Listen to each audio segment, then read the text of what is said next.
Hi guys, we're for another episode of Oro Culture. Siyempre kasama pa rin Brian Canan. Guys, ito usapang undercoat tayo mga kauto dito sa Wash and Go, Quezon City mga kauto. So guys, ito gusto kong malaman. Siyempre, ano bang purpose ng undercoat para sa ating mga sasakyan? So, siyempre, mga presyo. So ako guys, ano pa ang mga step by step, paano ba ang proseso ng undercoat mga kauto? So guys, siyempre, shoutout tayo sa siyempre Wash and Go dito sa Quezon City branch mga kauto. Eto ko siyempre, sila Boss Eric and sila Ma'am Joy. Siyempre, shoutout tayo dyan. So siyempre, ano pa natin? So tara, check na natin.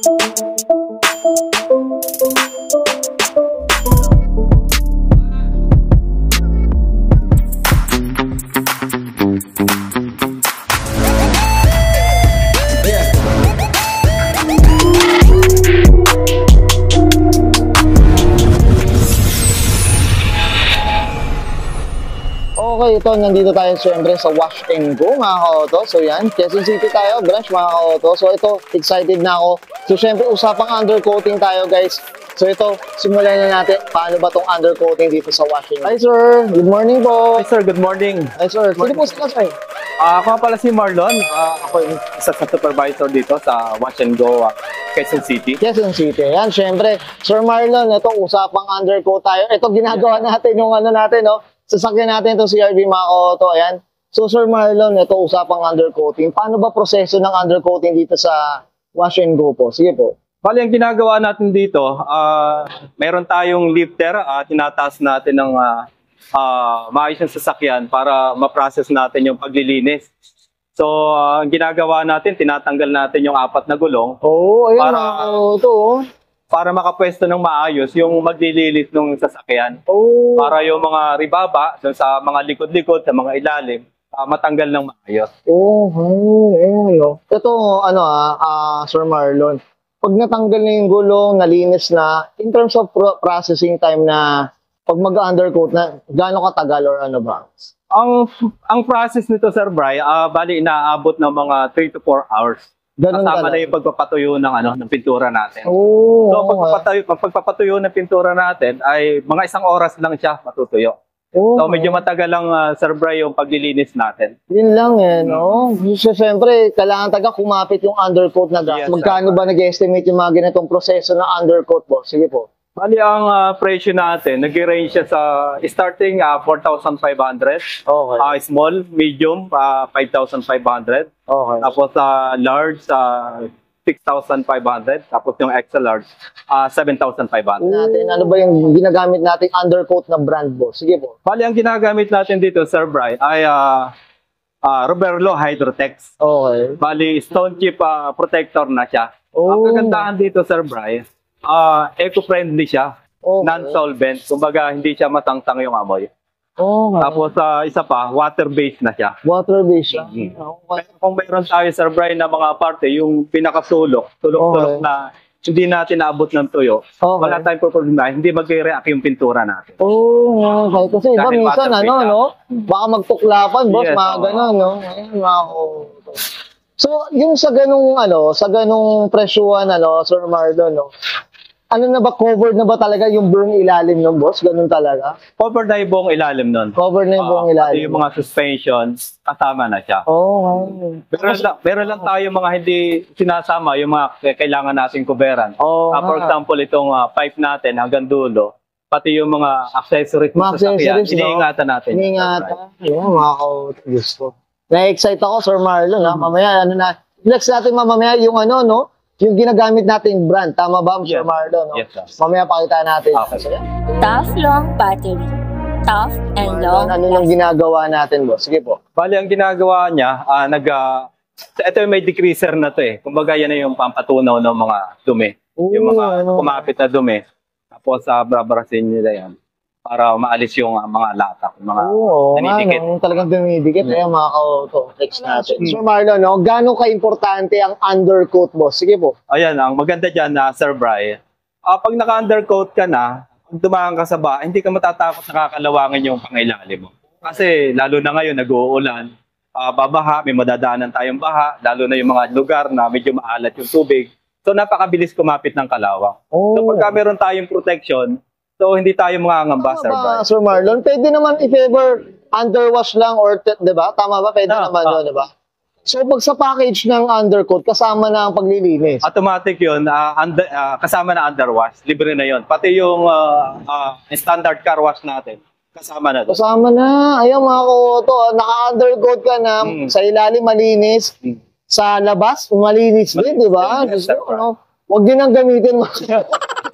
Kaya sobrang linis na. Ayan, dito na sa wash and go mga koto. Tapos Marlon, ano yung ginagawa natin ngayon? Mali, pinapanlawan niya yung sinabon niya ngayon at doon naman sa bandang harap, Okay. dahil may mga grasa o patak ng langis, so doon tayo gagamit ng degreaser Oo, okay. para matunaw yung mga langis at saka grasa. Ayan, sige. Para pagka nag-apply tayo ng pintura, kapit na kapit. Kapit na kapit. Ayan, no? So, okay na ba? Tingnan natin ng bandang harap. Bali dito, sa tapat ng makina, hindi natin kasi maiiwasan na magkaroon ng patak ng langis at magkaroon ng grasa. So, kagaya nito, may mga grasa to, sprayan natin siya ng degreaser para tutunawin niya yung mga grasa. Oo, ayan, mga Grasa at saka langis. After nun, kung tuyo na siya, kung malinis na, saka pa natin siya pwedeng applyan ng ano. Oo nga, no? Kasi pag may grease talaga, hindi ka kakahati Oo, tama. yes. Ano nang ginagawa natin? Sige. Bali, ni-sprayan muna niya ng gas. Okay. Para yan, yung gas kasi mas malakas magpatuno ng ng langis. Okay. Ayan, no? Tapos after ng gas, degreaser yung gagawin na. Oo, okay. Kaya mga kaoto, lalo na pag ilalim natin, minsan di natin maiwasan, meron tagang mga tumutulo. Ano ba ang gagawin natin dito ba? Sige po. After nung kerosene natin, degreaser naman yung ginagamit natin. Ang trabaho naman ng degreaser natin, para tunawin niya, yung gas na in-apply natin kanina at saka yung mga langis. mga langis, boss. May mga naiiwan Kaya yung kerosene kanina, ginamit natin yon para palambutin yung grasa at saka yung mga langis. Oo nga. No? Kaya ngayon naman, degreaser yung gamit natin para linis na linis. Linis na, no? Bakal sa bakal. Bakal sa bakal. Sir Marlon, Yes. anong meron dito, boss? Anong ginagawa? Bali, ang ginagawa niyan, sir, ngayon, pantanggal naman ng kalawang. So, kung makikita natin kanina to, medyo makapal yung kalawang. Ngayon, medyo natutunaw dahil dun sa chemical na ginagamit natin. Okay. Kasi kung hindi natin tatanggalin yung kalawang, useless ang pintura natin, aangat at aangat yan. Angat. So, kailangan natin malinis yung parting kinalawang. Okay. O yun, grabe, Sir Marlon, nakakagulat to. Kasi syempre, di mo maiwasan sa mga nagkokotse. Minsan, pag ilalim, wala na silang pakialam kaagad dyan, di ba?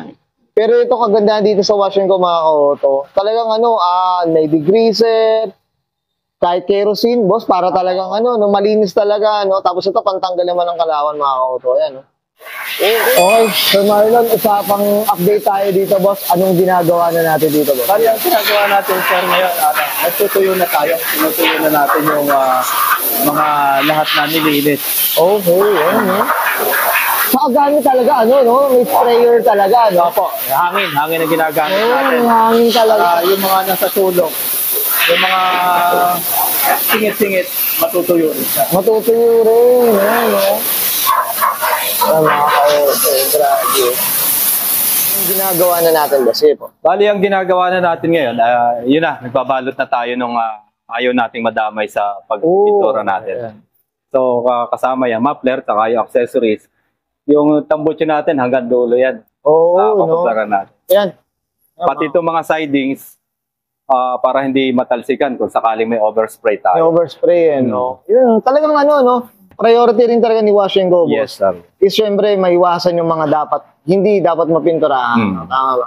Kasi ito, Boss Marlon, banggit ko rin mga ka-auto, Sabi ko sana, nag-request tayo na ito, yung mismo nakikita nung mismo wheel well natin, hindi natin ipapa-undercoat dahil syempre ipapano nga natin. Papa-body color. Papa-body color kasi natin. So, abangan nyo yung daan nyo susunod na video natin, guys. So, yan. So, ngayon ito, yung mga pipes natin, guys, may plano tayo doon kasi gusto natin pa heat paint na yan. So, watch nyo rin yung video natin dyan. So, abang-abangan nyo na lang. So ito mostly talaga, Boss Marlon, is yung undercoat natin, yung talagang nasa ilalim talaga. Tama Yes. ba, Boss? Ito, palang brand yung gagamitin natin dito ng undercoat, Boss? Sige po. Yes, sir, Bri. Ang gamit natin dito, sir, is Roberlo. Hydrotex siya. Oo, okay. Bali, made Spain siya. Spain ang ano na ito. Spain yung ano natin. Okay.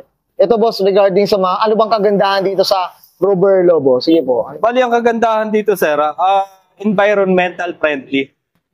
So, hindi siya non-solvent siya, kaya hindi siya matapang yung amoy. Tapos, ang kagandahan dito, water-based. So, ang kagandahan pag water-based, ang product ano natin, ang chemical natin, maging yung spray gun natin, madaling linisan. Oh, So, tubig lang ang panlinis natin. okay. Pero boss, ito pwede rin bang kunyari yung kalahating Roberlo, kalahating tubig ang i-spray doon? O ano ba? Kailangan puro talaga? Kailangan puro yan. Kailangan talaga puro talaga? Yes. Okay. Ayan mga koto, ilan ang gagamitin natin dito? Bali dito, medium, ang ano natin dito, tatlo. Estimate natin. Parang Estimated natin tatlo. Tapos kung siguro kung mga large hanggang 4, 5 kung mga extra large yan. Yun. Okay. Ito boss, gaano ba, ilang litro ba tong isang bote natin dito? 1 litro ang ano nito, ang capacity. Ang capacity na ito.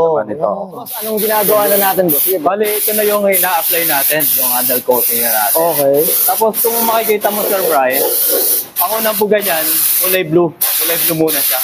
Pero habang natutuyo siya, nagiging black na rin siya. Nagiging black siya. Ito mga ka-auto baka magtaka ko bakit blue yung ina-apply natin. Pero yun nga daw, una talaga blue siya. Okay. Ayan mga ka-auto. Grabe Ang maganda doon, Boss Marlon, nakikita mo yung lahat talaga makover mo, no? Nakikita mo na lahat, nadaanan. Nadaan yun, tama. Ayan, no? So may point din, siguro kaya siya may ibang kulay muna, no? Kasi pag black siya, hindi mo siya makikita kung nadaanan mo na talaga. At least ito, dahil blue muna siya, makikita mo siya kung nadaanan mo Nadaanan mo na siya. Ayan mga ka-auto. Guys, up ako dito kay Roberlo, guys. Hindi, guys mas nagiging mas yung dinaanan mo, hindi ka na doble, boss, di ba? Hindi na nadodoble yung dinadaanan mo. Ayan, Boss Marlon, anong nangyari na dito, boss? Sige po. Bali, na-spray na natin lahat. Okay. Makikita nyo, halos lahat ng pangilalim yan, kulay blue. Blue na yun. Tapos mamaya yan, Okay. magiging itim na yan. Magiging Pag umitim na yan, ibig sabihin, tuyo na or Patuyo na or ano na. Kagandahan nito, sir, alam natin kung alin yung nalagpasan natin, alin yung hindi pa na natin nabubugahan. Ayan. So, up tayo dito sa wash and go. Ayan. So, thank you. Tapos na tayo dito sa ating undercoat serye natin dito, syempre sa wash and go, mga kauto. Syempre, kasama natin si Sir Marlon Mendoza, ang store manager ng Wash and Go Quezon City. Boss Marlon, syempre, ito, familiar ka na dito. Syempre, promote na tayo ng Wash and Go. Sige po, go po. Yes, sir. Ito po yung mga services natin dito sa Wash and Go. Unang-una, car wash, detailing, undercoating. Meron din tayong ceramic, tints, at meron din tayong change oil. Dito, meron tayong 18 branches all over the Philippines. Unang-una dito, yung Quezon City natin. Ito, yung Santol. Tapos sa Pitwason. Meron din tayo sa Manila, sa Mabini. At sa parting north naman, meron tayo sa Caloocan, Valenzuela, at saka sa Bulacan. Tapos sa parting south naman, meron tayong Batangas, meron tayong Quezon, meron din tayo sa Laguna. Tapos ang higit sa lahat, yung pinakamalayo natin dito sa Mindanao, kung saan nag-umpisa ang ating wash and go. Pwede po tayo magpa-member sa halagang 300 pesos lang. So ano po yung mga beneficio nito? Meron tayong 50% sa antibac. Yung unang car wash natin, 50% din. So 10% po tayo sa mga detailing. Ceramic, 10%. Sa tint, 10% din. So napakadami pong discount na pwede nating ma-avail dun sa ating membership. Tapos meron din tayong accident insurance dun sa membership natin. So guys, ano pang hinihintay nyo? Bisita na kayo sa ating Wash and Go Auto Salon. Pwede po nating puntahan yung Facebook page natin, yung Wash and Go Auto Salon. Pwede na po tayo magpabook. Ano pang inaantay nyo guys? Tara, pabook na tayo. Okay, thank you.